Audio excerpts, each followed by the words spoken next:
Alright folks, welcome back to the channel. My name is Dan Slobodan. This is First Strike Athletics. Today I'm going to be answering a really good question I got from one of the viewers in the comments.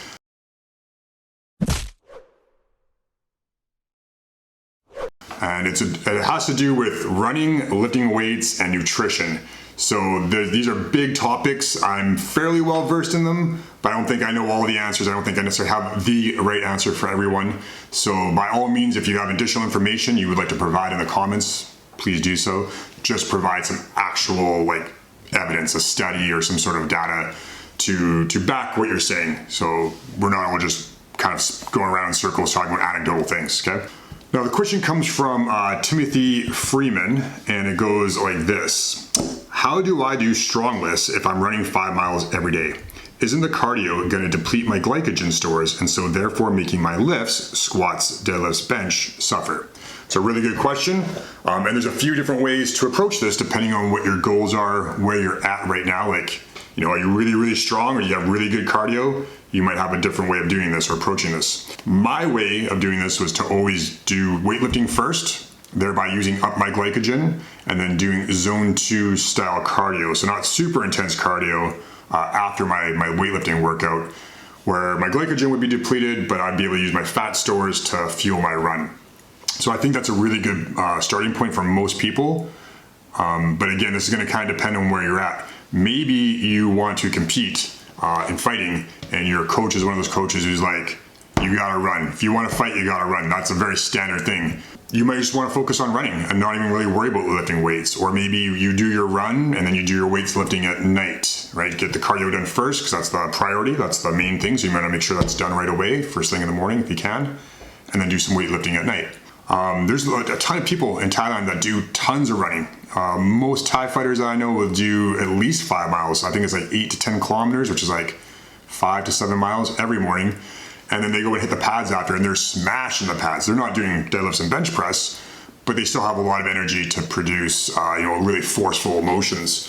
So that can be done too, but it kind of depends on where you're at. If your cardio is really good, 5 miles isn't that big a deal. If your cardio is really, really low, doing 5 miles might just wreck you, and you might not be able to do anything after. So that's gonna kind of depend on where you're at already. I still think for most people who are kind of like 50-50, do the weights first, then go for your run after, kind of best of both worlds.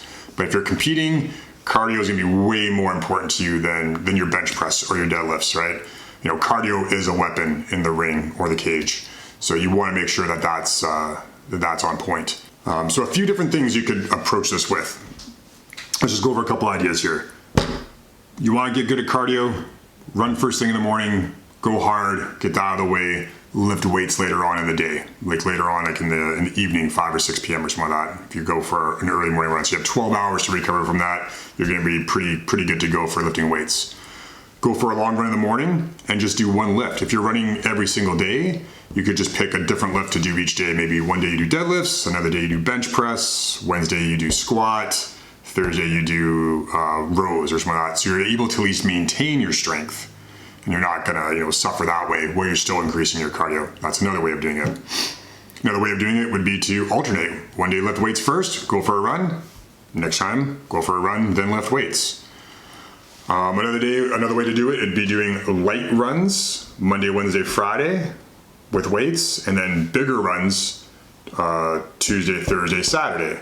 So there's a lot of different ways to approach this, and again, it's going to really depend on what your current strengths are, where your weaknesses are, the things you kind of want to shore up and make sure they're not become too detrimental, and what your goals are. Are you trying to get bigger? Are you trying to get better cardio? Are you trying to compete? All those goals are going to kind of change the answer for that for each person. So hopefully that helps a bit. If you have any more questions, by all means, put another one in the comments, or you can always just send me an email. If you hit the About section on the YouTube page, my email's in there. And you can send me an email and give me more details, and I'm happy to reply to you in the email or even make another video for you.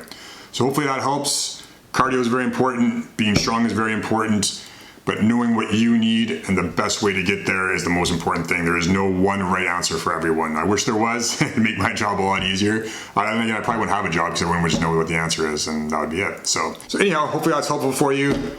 If you like this, hit like, hit subscribe for more videos. If you have any comments, any questions, please put them down below. I'm always happy to answer when I can. And I will see you guys in the next video.